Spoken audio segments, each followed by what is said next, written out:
11 के लगातार 3 गुणजों का योग 231 है, तो उन्हें ज्ञात कीजिए। 11 के लगातार 3 गुणज का योग दिया हुआ है, तो हम मान लेते हैं 11 के पहले का गुणज x, तो दूसरा का गुणज हो जाएगा x प्लस 11 और तीसरा का गुणज हो जाएगा x प्लस 22। इसी तरह यदि चौथा गुणज पूछता है तो हम x प्लस 33 करते हैं, काहे कि 11 का गुणज पूछ रहा है और तीनों का योग दिया हुआ है, तो तीनों को जोड़ देंगे हम। ये दिया हुआ है 231। अब इसको जोड़ेंगे तो ये हो जाएगा 3x और प्लस 33 बराबर हो गया 231। अब 3x बराबर हो जाएगा, इसको घटा देंगे तो हो जाएगा 198 और x बराबर हो गया 66। अब हम x जो है पहल का 11 का गुणज माने थे, तो पहल का हो गया 66 हो गया, दूसर का हो गया, इसमें हम जोड़ देंगे 66 में 11 को तो हो जाएगा 77 और तीसरा का हम 66 में 22 को जोड़ देंगे तो हो जाएगा 88। यही आंसर हो जाएगा।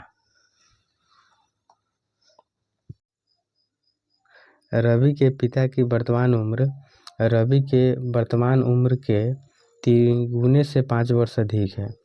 5 वर्ष बाद उनकी उम्रों का योग 47 वर्ष होगा। दोनों की वर्तमान उम्र ज्ञात कीजिए। माना कि रवि का वर्तमान उम्र x, तो पिता का वर्तमान उम्र 3x प्लस 5 हो गया।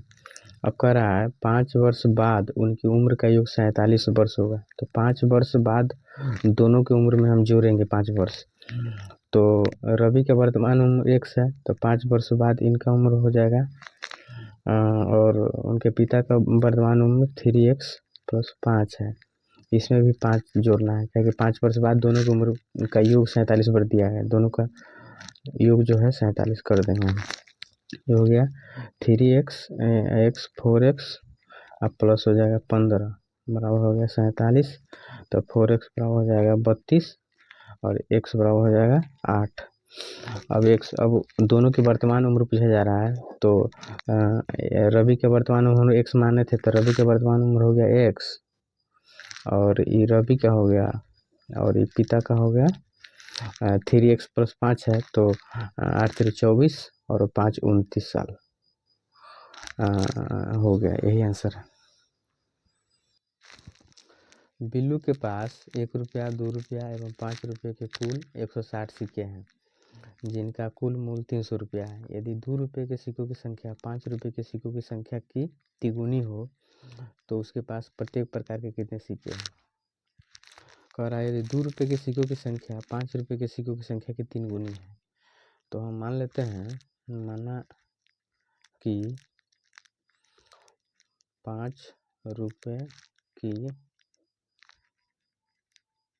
सिक्कों की संख्या बराबर x, तो 2 रुपये की सिक्कों की संख्या बराबर हो जाएगा 2 रुपये के सिक्कों की संख्या 5 रुपये के सिक्कों की संख्या की 3 गुनी है, तो 2 रुपये के सिक्कों की संख्या हो जाएगा 3x। अब कह रहा है अब 2 रुपये के हो गया, 5 रुपये के सिक्के की संख्या हो गया, अब 1 रुपये की।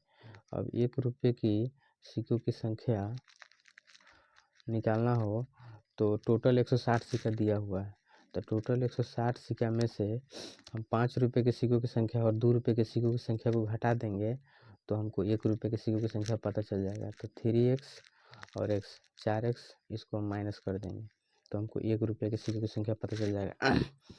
अब उसका कुल मूल्य भी दिया गया है, तो हम सिक्कों की संख्या में उसके वैल्यू से गुना कर देंगे तो टोटल उसका मूल्य निकल जाएगा और मूल्य बराबर मूल्य कर देंगे जो 300 रुपये दिया हुआ है।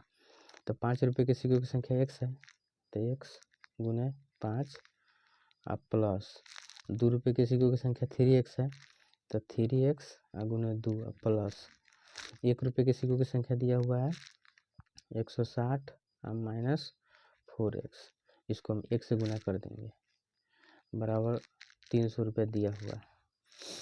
अब हो गया ये 5x अब प्लस 6x अब प्लस ये हो गया 160 माइनस 4x बराबर हो गया 300।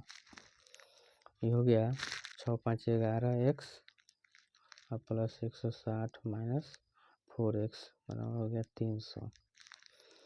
ये हो गया 7x अब प्लस 160 बराबर हो गया 300। इस 7x बराबर हो गया 140, तो x बराबर हो गया 20। अब x का मान हमको निकल गया।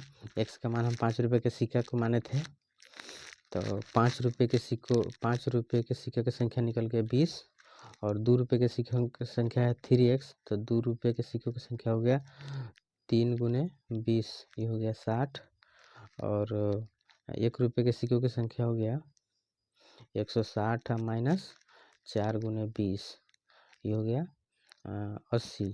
160 में से 80 घटेगा तो 80, यही आंसर है। इसी तरह के कंसेप्चुअल सवाल देखने के लिए मेरे चैनल को लाइक और सब्सक्राइब करें।